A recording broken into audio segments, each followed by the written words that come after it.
Kidney के अमराज से परेशान मायूस लोगों के लिए खुशखबरी। No operation, no side effects, 100% result. R&S Unani pharmacy, first floor, Syndicate Bank, Bahadurpura X road, Hyderabad. अस्सलाम वालेकुम नाज़रीन, आइए नज़र डालते हैं देश और दुनिया के खबरनामे पर।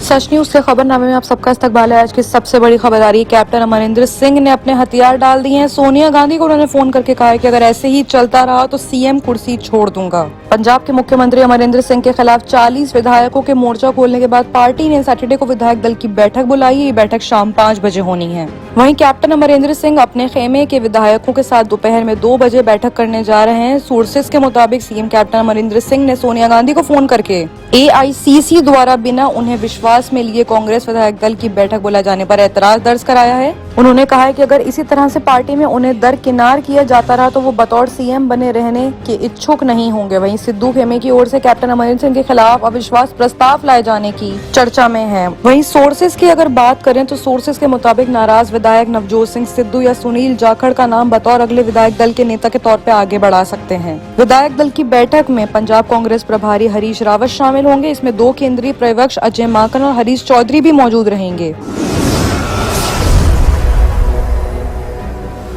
वहीं एक और बड़ी खबर आ रही है, प्रधानमंत्री नरेंद्र मोदी के तंज को लेकर मोदी जी ने कहा है कि वैक्सीन 2.5 करोड़ लोगों को लगी है, लेकिन बुखार एक राजनीतिक दल को चढ़ गया है। बिना नाम लिए पीएम मोदी ने निशाना कसा। दरअसल प्रधानमंत्री नरेंद्र मोदी ने अपने जन्मदिन के मौके पर 2.5 करोड़ से ज्यादा लोगों को कोरोना वैक्सीन दिए जाने पर उनके लिए भावुक क्षण बनाया है। प्रधानमंत्री मोदी ने कहा कि जन्मदिन तो बहुत आए और बहुत गए, पर वो मन से हमेशा इन चीजों से दूर रहे, जुड़ नहीं पाए। पीएम ने कहा कि मेरी इतनी आयु में कल का दिन मेरे लिए सबसे ज्यादा इमोशनल था। वहीं इसी दौरान पीएम मोदी ने बिना किसी पार्टी का नाम लिए कहा कि उन्होंने लोगों को वैक्सीन के साइड इफेक्ट के रूप में लोगों को बुखार आने की चर्चा करते हुए सुना है, लेकिन कल जब उनके जन्मदिन पर 2.5 करोड़ लोगों को वैक्सीन दी गई तो एक राजनीतिक पार्टी को बुखार आ गया। बता दें कि 17 सितंबर को पीएम नरेंद्र मोदी के 71वें जन्मदिन पर मंत्रालय के कोरोना टीकाकरण यानी वैक्सीनेशन के रूप में मनाया गया था। वहीं एक और हैरत अंगेज खबर सोनू सूद की तरफ से आ रही है। सोनू सूद जो के लोगों के लिए मसीहा माने जाते हैं, कोविड-19 में जिन्होंने अपनी पूरी तरह से हर क्षण लगा के मदद करी है, उनके लिए मुश्किलें बढ़ रही हैं। सोनू सूद के मुंबई समेत नागपुर, जयपुर में बने घर पर IT का सर्च ऑपरेशन चल रहा है। इसकी अभी जानकारी सामने नहीं आई है, लेकिन वेडनेसडे को सोनू सूद से जुड़ी 6 जगहों पर तलाशी ली गई थी। सोनू सूद की तरफ से अभी सर्च ऑपरेशन पर कोई बयान सामने नहीं आया है। ऐसे में आज भी सोनू सूद के घर पर IT का सर्वे चल रहा है। सोनू सूद के मुंबई के घर समेत नागपुर, जयपुर में भी विभाग सर्च ऑपरेशन कर रहा है। वहीं फैंस से सोनू सूद को बहुत ज्यादा सपोर्ट मिल रहा है। 6 जगहों पर तलाशी ले जाने के बाद उनके फैंस ने I stand with Sonu trend करा है। इतना ही नहीं, यूजर्स का कहना है कि IT सर्च ऑपरेशन के पीछे चाहे वजह जो भी हो, वो सोनू सूद का सपोर्ट करेंगे, हर हाल में सोनू सूद के साथ खड़े हैं। मालूम हो, सोनू सूद का कोरोना काल में एक नया चेहरा दुनिया ने देखा था। पर्दे पर एक्शन और विलन का रोल करने वाले सोनू सूद रियल लाइफ में कितने उदार और मसीहा इंसान हैं, इसका पता तमाम दुनिया को चल चुका है। कोविड-19 की पहली और दूसरी लहर में सोनू सूद ने जैसे जैसे सबकी मदद करी है, वो वाकई काबिल तारीफ है। लेकिन सोनू सूद अभी भी रुके नहीं है, उनकी मदद अभी भी जारी है। सोनू सूद लोगों को आज भी उसी निष्ठा से मदद कर रहे हैं। सोनू सूद के घर पर लोगों की भारी भीड़ इकट्ठा होती है, सभी मदद की आस लगाए उनके दरवाजे पर पहुंचते हैं। सोनू सूद जहां भी जाते हैं लोगों की भीड़ जमा हो जाती है। वहीं एक और बड़ा बयान आ रहा है, मुसीबत में नानी याद आती है, इन्हें अब्बाजान याद आ रहे हैं। बीजेपी पर कांग्रेस नेता ने चुटकी ली है। तिवारी ने बीजेपी को निशाने पर लेते हुए कहा कि एक वक्त ऐसा भी था जब वो 9 सीटों पर थी और अगर आज 300 से ज्यादा हैं तो वो इस पर घमंड ना करे। आने वाले वक्त में जनता उनका साथ नहीं देगी, क्योंकि उनके काम अब जनता को लुभाने वाले नहीं रहे हैं। उन्होंने ये भी कहा कि कांग्रेस अगले चुनाव में किसी से गठबंधन करने नहीं जा रही है। प्रमोद तिवारी ने कहा कि कार्यकर्ता चाहते हैं कि चुनाव में कांग्रेस अकेले लड़े, इसलिए हम किसी से गठबंधन करने नहीं जा रहे, हमारा गठबंधन जनता से होगा। हालांकि उन्होंने ये भी कहा कि समय के अनुसार गठबंधन अगर होने की जरूरत पड़ी तो हो भी सकता है। उस पर अब्बाजान वाले जवाब पर उन्होंने कहा कि एक कहावत है कि मुसीबत में नानी याद आती है, इन्हें अब्बाजान और भाईजान याद आ रहे हैं। ऐसा कहकर ये लोग अपनी असफलताओं यानी फेलियर्स पे ध्यान हटा रहे हैं। इतना ही नहीं, अगर बात करें कि मुख्यमंत्री कौन बनेगा तो इस पर उन्होंने कहा कि हमारी पार्टी में लोकतंत्र का राज है और यहाँ पर पूरी पार्टी मिलकर फैसला करती है कि कौन मुख्यमंत्री बनेगा और कौन नहीं बनेगा। हमारे यहाँ किसी एक शख्स का शासन नहीं चलता। प्रमोद तिवारी ने कहा कि कांग्रेस में परंपरा ही नहीं है कि यूपी के मुख्यमंत्री पद का चेहरा घोषित करने की। शीला दीक्षित का मामला अपवाद था। हम प्रियंका गांधी जी के नाम पर वोट मांगेंगे, विधानमंडल दल का नेता मुख्यमंत्री बनेगा।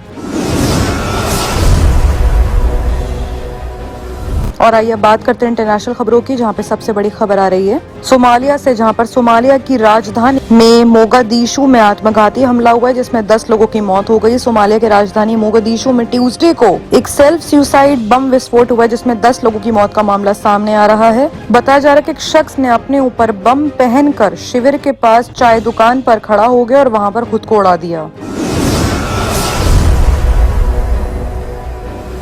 वहीं एक और बड़ी खबर तालिबान से आ रही है कि तालिबान का पाकिस्तान से लगाव फिर से दिख रहा है। अफगानिस्तान की नई हुकूमत तालिबान को मान्यता देने में दुनिया की देरी से पाकिस्तान के पेट में दर्द हो रहा है। शुरू से ही तालिबान के लिए खुलकर बैटिंग करने वाले पाकिस्तान ने कहा है कि अगर अमेरिका तालिबान को इम्पोर्टेंस नहीं देगा तो हालात बहुत ज्यादा बदतर हो जाएंगे।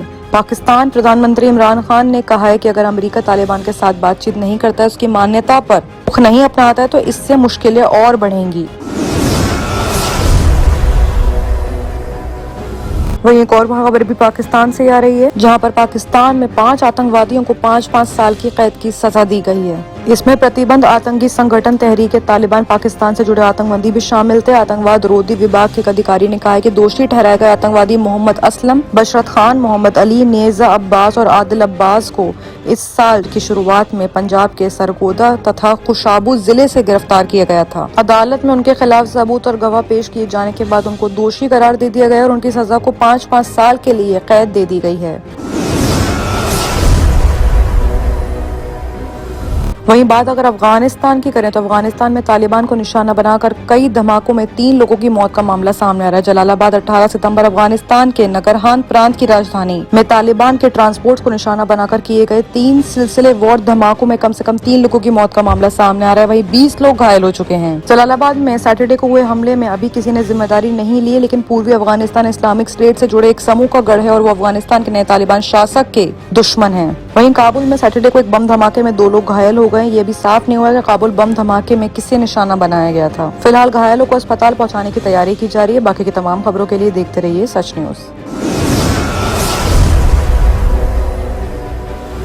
किडनी के अमराज से परेशान मायूस लोगों के लिए खुशखबरी, R&S यूनानी फार्मेसी किडनी और गॉल ब्लैडर स्टोन के खात्मे का जरिया।